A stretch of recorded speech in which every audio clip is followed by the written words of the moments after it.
नमस्कार दोस्तों, स्वागत है संस्कृत की इस कक्षा में आप सभी लोगों का। और मैं डॉक्टर तृप्ति द्विवेदी आप लोगों के समक्ष आज कक्षा 7 रुचिरा भाग 2 के पाठ 10 विश्व बंधुत्व को लेकर के उपस्थित हुई हूँ। तो आज हम विश्व बंधुत्व पाठ के विषय में चर्चा करने वाले हैं। चलिए पाठ शुरू करते हैं। विश्व बंधुत्वम, विश्व यानी विश्व, बंधुत्व यानी भाईचारा। तो पूरे विश्व में एक भाईचारा होना चाहिए, इन सब के बारे में आज हम चर्चा करेंगे। देखिएगा, उत्सव में, व्यसने, व्यक्तिगत संकट पर, दुर्भिक्षे यानी कब अकाल पड़ने पर, राष्ट्र विप्लवे यानी राष्ट्रीय आपदा यानी देश पर जब कोई आपदा या संकट आई हो उस टाइम पे, दैनंदिन व्यवहारे और प्रतिदिन के व्यवहार में, दैनंदिन व्यवहारे यानी प्रतिदिन के व्यवहार में, हर दिन क्या क्या, उत्सव में, व्यसन में, दुर्भिक्षे, राष्ट्र विप्लवे और दैनंदिन व्यवहारे च, और दैनिक व्यवहार में यह यानी जो, सहायताम करोति सहायता करता है, सह वह, बंधु भवति भाई होता है, बंधु होता है, वही बंधु होता है। कहाँ कहाँ? उत्सव में, व्यक्तिगत संकट आने पर, अकाल पड़ने पर, और देश पर, राष्ट्र पर आपदा आने पर, और प्रतिदिन के व्यवहार में जो हमारी सहायता करता है वही क्या होता है? हमारा भाई होता है, बंधु यानी भाई। यदि अगर विश्व यानी पूरे विश्व में, सर्वत्र सब जगह, एतादृशाः यह इस तरह की के भाव भवेत होंगे, तदा तो विश्व बंधुत्व संभवति, विश्व बंधुत्व संभव है। कहते हैं यदि यही व्यवहार, यही इसी तरीके का माहौल, इसी तरीके का भाव पूरे देश में हो जाए, पूरे विश्व में हो जाए, सबके हृदय में हो जाए, तो विश्व बंधुत्व की भावना संभव है। परंतु किंतु अधुना निखिले संसारे, आज संपूर्ण संसार में, कलहस्य कलह का, अशांते च और अशांति का वातावरणम माहौल अस्ति है। किंतु आज पूरे संसार में कलह और अशांति का माहौल है।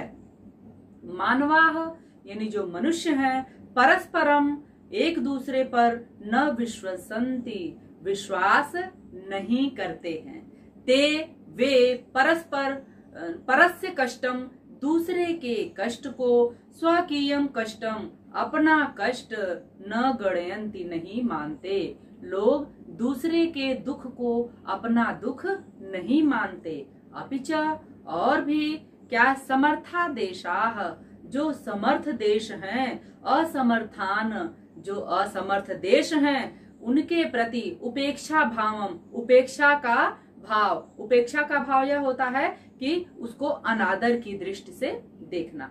तो कहते हैं कि जो देश समर्थ हैं वह उन देशों को जो कि समर्थ नहीं हैं उनके प्रति उपेक्षा भाव प्रदर्शित करते हैं। तेषाम उपरि उनके ऊपर स्वकीयम प्रभुत्वम स्थापयन्ति अपना प्रभाव स्थापित करना चाहते हैं, उन पर अपना कब्जा चाहते हैं। जो देश संपन्न है, समृद्ध है, शक्तिशाली हैं, वह असमर्थ देशों के ऊपर उनकी उपेक्षा करते हैं और उन पर अपना कब्जा जमाना चाहते हैं। संसारे सर्वत्र संसार में हर जगह, विद्वेषस्य शत्रुतायाः, विद्वेष यानी एक दूसरे के प्रति जलन की भावना, शत्रुतायाः शत्रुता, हिंसायाः हिंसा च भावना दृश्यते। आज संसार में हर जगह द्वेष की, शत्रुता की, हिंसा की भावना दिखाई देती है। देशानां विकासः अपि देश का विकास भी अवरुद्धः भवति रुक जाता है। अवरुद्ध हो जाना यानी रुक जाना। तो इससे क्या होता है? देश का विकास भी रुक जाता है।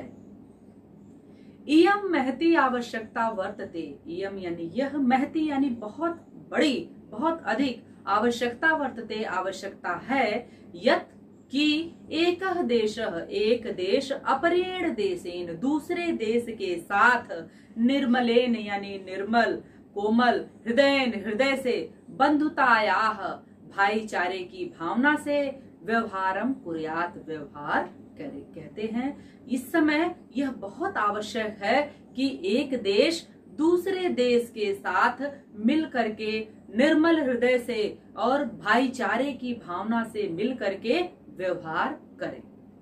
विश्वस्य जनेषु विश्व के लोगों में इयम भावना यह भावना आवश्यक है। यह आवश्यक है कि यह विश्व बंधुत्व की भावना विश्व के हर व्यक्ति के अंदर हो। ततः तो विकसित अविकसितयोः विकसित और अविकसित यानी विकासशील देशयोः मध्य दोनों देशों के मध्य किन देशों के जो देश विकसित हैं और जो विकासशील हैं उनके मध्य स्वस्था स्पर्धा यानी एक स्वस्थ हेल्दी कंपटीशन जिसको कहते हैं तो स्वस्थ स्पर्धा भविष्यति होगी। सर्वे देशाः सभी देश ज्ञान विज्ञानयोः क्षेत्रे ज्ञान और विज्ञान के क्षेत्र में मैत्री भावनया मित्रता की भावना से सहयोगेन च और सहयोग की भावना से समृद्धि प्राप्तुम समृद्धि यानी संपन्नता प्राप्त करने में समर्थाः सक्षम भविष्यन्ति होंगे। क्या कहते हैं कि इस तरह से अगर मैत्री भाव रहा पूरे देश के लोगों में तो क्या होगा, सभी देश ज्ञान विज्ञान के क्षेत्र में एक दूसरे से मित्रता की भावना रख करके सहयोग की भावना रख करके समृद्धि को प्राप्त करने में सफल होंगे। सूर्यस्य चंद्रस्य च सूर्य और चंद्रमा प्रकाश सर्वत्र सब जगह समान रूप से प्रसरति फैलाता है। सूर्य और चंद्रमा अपना प्रकाश हर जगह समान रूप से फैलाते हैं। प्रकृति भी सर्वेषु सभी समत्वेन सभी के साथ समता का व्यवहार करती है। कहते हैं प्रकृति भी सबके साथ समानता का ही व्यवहार करती है। सूर्य और चंद्रमा सबके साथ हर जगह समान रूप से ही अपना प्रकाश फैलाते हैं। प्रकृति भी सबके साथ समान रूप से ही व्यवहार करती है। तस्मात् इसलिए अस्माभि यानी हम सबको भी सर्वैहि सभी लोगों को अस्माभि सर्वैहि यानी हम सब लोगों को भी परस्परम वैर भावम परस्पर यानी आपस के वैर भावम यानी वैर के भाव को शत्रुता के भाव को अपहाय छोड़ करके विश्व बंधुत्वम स्थापनीयम विश्व बंधुत्व की भावना की स्थापना करनी चाहिए। कहते हैं इसीलिए हम सब लोगों को भी अपने आप अंदर के बैर भाव को त्याग करके विश्व बंधुत्व की भावना अपनानी चाहिए। अतः इसलिए विश्व के कल्याण के लिए एतादृशी भावना भवेत इस तरह की भावना होनी चाहिए। किस तरह की भावना, तो आगे श्लोक के माध्यम से बताते हैं। अयम निजः परो वेति गणना लघु चेतसाम उदार चरिता नाम तो वसुधैव कुटुम्बकम। क्या कहते हैं, देखिए बहुत ऊंची बात कहते हैं। अयम निजः यह मेरा है, परः पराया है, यह मेरा है यह पराया है। वेत्ति लघु चेतसाम गणनाम, वेत्ति यानी ऐसा इस तरह की सोच जो होती है छोटी सोच वालों की होती है, जो छोटे मन वाले लोग होते हैं अपने पराये की भावना उनके अंदर होती है। क्या कहते हैं, उदार चरिता नाम तू, जो उदार चरित वाले लोग हैं उदार हृदय वाले लोग हैं उनके लिए तो वसुधैव कुटुम्बकम पूरा संसार पूरा संपूर्ण पृथ्वी ही उनका परिवार है। क्या कहते हैं कि अपने और पराये का जो भेद होता है इस प्रकार का भेद छोटी सोच वाले छोटे मन वाले लोग करते हैं, लेकिन जो उदार हृदय वाले होते हैं विस्तृत हृदय वाले होते हैं बड़े हृदय वाले होते हैं वह लोग तो संपूर्ण पृथ्वी को ही उनका परिवार है ऐसा मानते हैं। वह यह मानते हैं कि यह पूरी पृथ्वी ही मेरा परिवार है। अब देखिएगा इस पाठ से संबंधित जो महत्वपूर्ण शब्दार्थ हैं उन पर एक दृष्टि डाल लीजिए। आगे बढ़ते हैं अभ्यास प्रश्नों की ओर। पहला प्रश्न देखिएगा, उच्चारणम कुरुत, उच्चारण कीजिए। मैं उच्चारण कर रही हूं, आप लोग भी मेरे साथ साथ उच्चारण करेंगे। दुर्भिक्षेह विश्वसन्ति, ध्यातव्यम राष्ट्र विप्लवे, उपेक्षा भावम दुख भाग, विश्व बंधुत्वम विद्वेषस्य प्रदर्शयन्ति। दूसरा प्रश्न देखिएगा, मंजूषातः पर्यायवाची पदानि चित्वा लिखतः, इस पेटिका से पर्यायवाची शब्दों को चुन करके उसके समक्ष लिखना है। चलिए देखिएगा, स्वकीयम, तो इसमें पेटिका में शब्द दिया हुआ है आत्मनम, तो स्वकीयम का आत्मनम होगा। अवरुद्धः बाधितः, कुटुंबकम परिवारः, अन्यस्य परस्य अपहाय त्यक्त्वा, समृद्धम संपन्नम, कष्टम दुखम निखिले संपूर्णे। तो ये देखा आपने। अब बढ़ते हैं तीसरे प्रश्न की ओर। रेखांकित पदानि संशोध्य लिखतः, रेखांकित पदों को सुधार करके संशोधन करके आपको लिखना है। अब देखिएगा यहाँ पर, छात्राः क्रीडा क्षेत्रे कंदुकात क्रीडन्ति। अब यहाँ कंदुकात को अंडरलाइन किया हुआ है। यहाँ पर छात्राः क्रीडा क्षेत्रे, बच्चे खेल के मैदान में खेलते हैं। किससे? गेंद से खेलते हैं। तो जिससे खेला जाता है, गेंद से खेलते हैं, तो वहां तृतीया विभक्ति होती है, पंचमी नहीं। तो क्या बनेगा वाक्य? छात्राः क्रीडा क्षेत्रे कंदुकेन क्रीडन्ति, तृतीया विभक्ति कंदुकेन होगा। अगला देखिएगा, ते बालिकाः मधुरम गायन्ति। अब यहाँ देखिएगा, ते बालिकाः नहीं होता है, ताः बालिकाः होता है, बहुवचन स्त्रीलिंग का लगेगा। ताः बालिकाः मधुरम गायन्ति, वो बालिकाएं मधुर गाती हैं। अगला देखिएगा, अहम पुस्तकालयेन पुस्तकानि आनयामि। यहाँ पुस्तकालयेन गलत है, ले आना। तो यहाँ पर अहम पुस्तकालयात, क्या है? पुस्तक का लाइब्रेरी से दूरी हो रही है, अलगाव हो रहा है। और जहां पर अलगाव होता है तो अलगाव के जगह पे पंचमी विभक्ति का प्रयोग किया जाता है।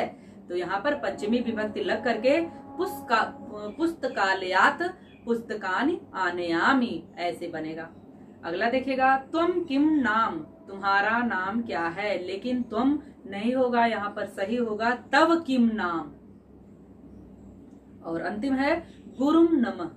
अब यहाँ देखिएगा, गुरुम नमः, नमः स्वस्ति स्वाहा स्वधा के योग में चतुर्थी विभक्ति होती है, तो इसलिए गुरुवे नमः सही होगा। हमेशा आप लोगों ने गणेशाय नमः, गुरुवे नमः ये सब सुना होगा। तो चलिए आगे बढ़ते हैं, चौथा प्रश्न देखते हैं। मंजूषात विलोम पदानि चित्वा लिखत। अब यहाँ पर क्या करना है आपको? मंजूषा से विलोम पद को चुन करके लिखना है। मंजूषा आपको दी हुई है, इसमें से आपको पदों के सामने उसके विलोम शब्दों को, पदों को लिखना है। शत्रुतायाः मित्रतायाः, शत्रुता और दोस्ती, मित्रता। पुरा अधुना, पुराना और नया। मानवाः मनुष्य, दानवाः दानव। उदार चरिता नाम, यानी दयालु हृदय वाले।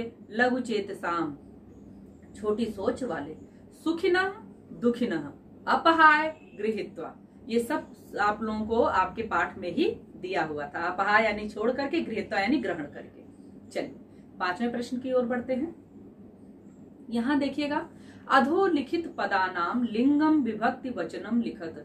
यहाँ जो पद लिखे हुए हैं इसमें आपको लिंग, विभक्ति और वचन बताना है कि कौन सा लिंग है, कौन सी विभक्ति है और कौन सा वचन है पद में। तो देखिएगा, बंधु पुलिंग प्रथमा एक वचन, देशान पुलिंगम द्वितीया बहुवचन, घृणायाः स्त्रीलिंगम पंचमी एक वचन, कुटुंबकम नपुंसक लिंगम द्वितीया विभक्ति एक वचन, रक्षायाम स्त्रीलिंगम सप्तमी विभक्ति एक वचन, ज्ञान विज्ञानयोः नपुंसक लिंगम षष्ठी विभक्ति और द्विवचन। तो ये आपने देखा कि इन पदों में कौन सी विभक्ति और कौन सा वचन है और इनका लिंग क्या है।